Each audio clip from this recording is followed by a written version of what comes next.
Hello दोस्तों, welcome to our परीक्षा बिंदु चैनल। संविधान की प्रस्तावना के बारे में आज हम डिस्कस करेंगे। प्रस्तावना क्या है, क्या इसका महत्व है, क्या इसका इतिहास रहा और लास्ट में इसके प्रश्न उत्तर को भी देखेंगे। तो शुरू करते हैं क्लास को। संविधान की प्रस्तावना। तो सबसे पहले देख लेते हैं कि संविधान की प्रस्तावना में क्या लिखा हुआ है, कैसी अपनी प्रस्तावना है।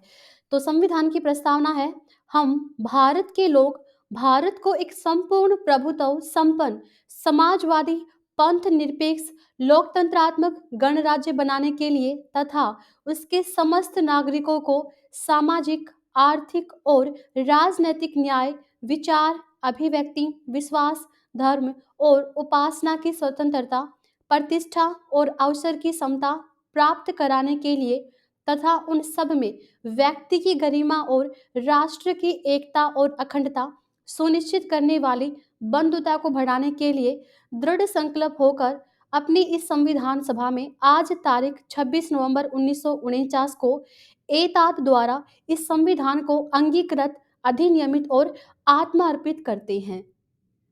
प्रस्तावना क्या है?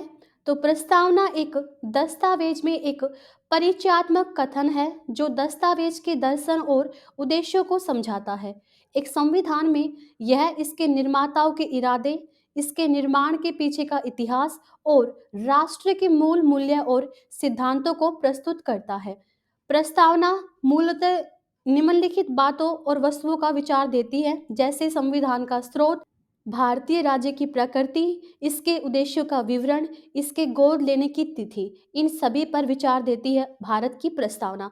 और भारतीय संविधान की जो प्रस्तावना है, इसकी प्रेरणा अमेरिका संविधान से ली गई है। भारतीय संविधान की प्रस्तावना का इतिहास क्या रहा है? तो संविधान सभा में पंडित जवाहरलाल नेहरू ने 13 दिसंबर 1946 को एक उद्देशिका पेश की थी। भारत के संविधान की प्रस्तावना के पीछे के आदर्श जवाहरलाल नेहरू के उद्देश्य संकल्प द्वारा निर्धारित किए गए थे, जिसे 22 जनवरी 1947 को संविधान सभा द्वारा अपनाया गया था। यद्यपि अदालत में लागू करने योग्य नहीं है, प्रस्तावना संविधान के उद्देश्य को बताती है और जब भाषा अस्पष्ट पाई जाती है तो लेखों की व्याख्या के दौरान सहायता के रूप में ये कार्य करती है। प्रस्तावना के घटक। प्रस्तावना में भारत को संप्रभु समाजवादी धर्मनिरपेक्ष और लोकतांत्रिक गणराज्य घोषित किया गया है। प्रस्तावना में बताए गए उद्देश्य हैं कि सभी नागरिकों के लिए न्याय स्वतंत्रता समानता सुनिश्चित करना और राष्ट्र की एकता और अखंडता बनाए रखने के लिए भाईचारे को बढ़ावा देना। प्रस्तावना में इस तारीख का उल्लेख किया गया है जब इसे अपनाया गया था, अर्थात 26 नवंबर 1949। यानी कि संविधान को कब अपनाया गया था? तो 26 नवंबर 1949। तो इसका उल्लेख अपना प्रस्तावना में कर रखा है। प्रस्तावना में जो मुख्य शब्द हैं ये किसको संदर्भित करते हैं, इसको देखते हैं। तो हम भारत के लोग, तो यह भारत के लोगों की अंतिम संप्रभुता को इंगित करता है।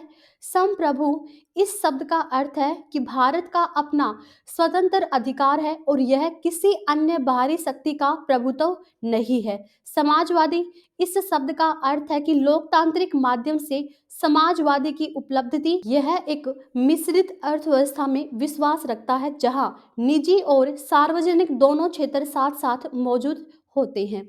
धर्मनिरपेक्ष इस शब्द का अर्थ है कि भारत में सभी धर्मों को राज्य से समान सम्मान सुरक्षा और समर्थन मिलता है। समाजवादी धर्मनिरपेक्ष और अखंडता, ये जो शब्द प्रस्तावना में जोड़े गए थे 42वें संविधान संशोधन 1976 के तहत शामिल किए गए थे। लोकतांत्रिक इस शब्द का तात्पर्य है कि भारत के संविधान का एक स्थापित रूप है जो चुनाव में व्यक्त लोगों की इच्छा से अपना अधिकार प्राप्त करता है। गणतंत्र यह शब्द इंगित करता है कि राज्य का प्रमुख लोगों द्वारा चुना जाता है। भारत में भारत का राष्ट्रपति राज्य का निर्वाचित प्रमुख होता है। भारतीय संविधान का उद्देश्य। तो संविधान सर्वोच्च कानून है और यह समाज में अखंडता बनाए रखने और उसको बढ़ावा देने में मदद करता है। एक महान राष्ट्र के निर्माण के लिए नागरिकों के बीच में एकता कायम रखने में मदद करता है। भारतीय संविधान का मुख्य उद्देश्य पूरे देश में एक सद्भावना को बढ़ावा देना है और इस उद्देश्य को प्राप्त करने में सहायता करने वाले कारक हैं, जैसे न्याय हो गया। तो संविधान में प्रस्तावना के अंदर कितने प्रकार के न्यायों का वर्णन किया गया है? 3 प्रकार के न्यायों का वर्णन किया गया है। तो न्याय समाज में व्यवस्था बनाए रखना आवश्यक है, जिसका वादा भारत के संविधान द्वारा प्रदत्त मौलिक अधिकारों और राज्य के नीति निर्देशक सिद्धांतों के विभिन्न प्रावधानों के माध्यम से किया गया है। तो 3 तत्व शामिल है, यानी कि जो न्याय है ये 3 प्रकार का है। एक है सामाजिक न्याय, आर्थिक न्याय और राजनीतिक न्याय। प्रस्तावना की स्थिति। प्रस्तावना के संविधान का हिस्सा होने पर सुप्रीम कोर्ट में कई बार चर्चाएं हुई हैं। इसे निम्नलिखित 2 मामलों को पढ़कर समझा जा सकता है। पहला मामला है बेरुबारी मामले के माध्यम से। न्यायालय ने कहा कि प्रस्तावना निर्माताओं के दिमाग को खोलने की कुंजी है, लेकिन इसे संविधान का हिस्सा नहीं माना जा सकता। इसीलिए यह कानून की अदालत में लागू करने योग्य नहीं है।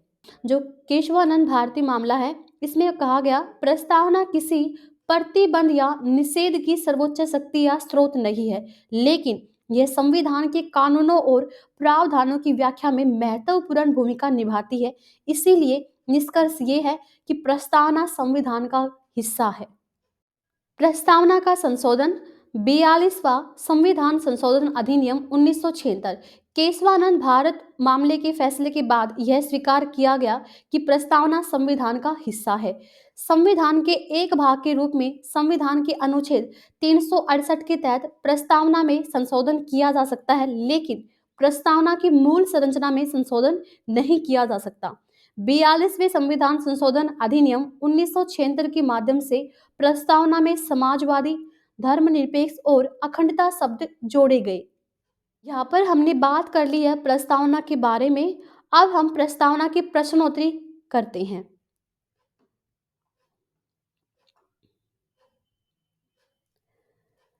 संविधान की प्रस्तावना को भारत में कहा गया है। तो संविधान की प्रस्तावना को भारत में कहा गया है सर्वसत्ताधारी, समाजवादी, धर्मनिरपेक्ष, लोकतांत्रिक गणराज्य। तो जो पहला उत्तर है ये सही होगा। भारत एक धर्मनिरपेक्ष राज्य है। इसका मतलब है कि भारतीय राज्य किसी निश्चित धर्म का समर्थन नहीं करता। धर्मनिरपेक्ष का मतलब है कि सभी जो धर्म है वो समान है और किसी भी धर्म का जो है वो समर्थन नहीं करता। तो किसी निश्चित धर्म का समर्थन नहीं करता, इसका अर्थ अपना क्या है? धर्मनिरपेक्ष है। प्रस्तावना की भाषा को किस देश के संविधान से लिया गया है? तो प्रस्तावना की जो प्रेरणा है वो तो हमने ली है अमेरिका के संविधान से, लेकिन प्रस्तावना की भाषा ये हमने ली है ऑस्ट्रेलिया देश से। गणतंत्र होता है राज्य जहां पर अध्यक्ष वंशानुगत रूप से ना हो। ठीक है, जहां पर अध्यक्ष वंशानुगत रूप से ना हो तो वह क्या कहलाएगा? गणतंत्र कहलाएगा।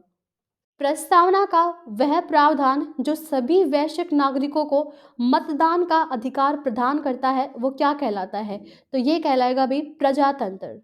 भारतीय संविधान की उद्देशिका में परिवर्तन किस संविधान संशोधन अधिनियम के तहत किए गए थे? तो ये हुआ था भाई 42वां संविधान संशोधन अधिनियम 1976, जिसमें प्रस्तावना में जो है वो संशोधन किया गया। और ये भी ध्यान रख लेना, अब तक प्रस्तावना में सिर्फ एक ही बार संशोधन हुआ है, और वो कब हुआ था? तो वो हुआ था भाई 1976 में। भारतीय संविधान की प्रस्तावना में जिन आदर्शों एवं उद्देश्यों की रूपरेखा दी गई है उनकी आगे व्याख्या की गई है। तो मूल अधिकार और राज्य के नीति निर्देशक सिद्धांतों एवं मूल कर्तव्यों में जो है वो अपना प्रस्तावना में आदर्श एवं उद्देश्यों की रूपरेखा दी गई है। भारत की संप्रभुता, एकता तथा अखंडता को अक्षुण्ण बनाए रखने तथा उसकी रक्षा करने का प्रावधान किसमें किया गया है? तो वो किया गया है अभी प्रस्तावना में। संविधान की प्रस्तावना का विचार किस देश के संविधान से लिया गया है? तो ये लिया गया है अमेरिका के संविधान से, और जो भाषा ली है वो ली है भी ऑस्ट्रेलिया के संविधान से। भारतीय संविधान की प्रस्तावना में लिखित हम भारत के लोग यानी कि we the people of India से क्या अर्थ निकलता है? तो संविधान का निर्माण भारत की जनता द्वारा हुआ है। तो ये थी अपनी आज की क्लास। आई होप आप सभी ने काफ़ी एंजॉय किया होगा। तो अगर आप हमारे चैनल पर नए हो और अभी तक चैनल को सब्सक्राइब नहीं किया है तो प्लीज़ चैनल को सब्सक्राइब कीजिए, ताकि कोई भी नई वीडियो आती है तो उसका नोटिफिकेशन आपको मिल सके। तो आज के लिए इतना ही, मिलते हैं नेक्स्ट क्लास में। शुक्रिया।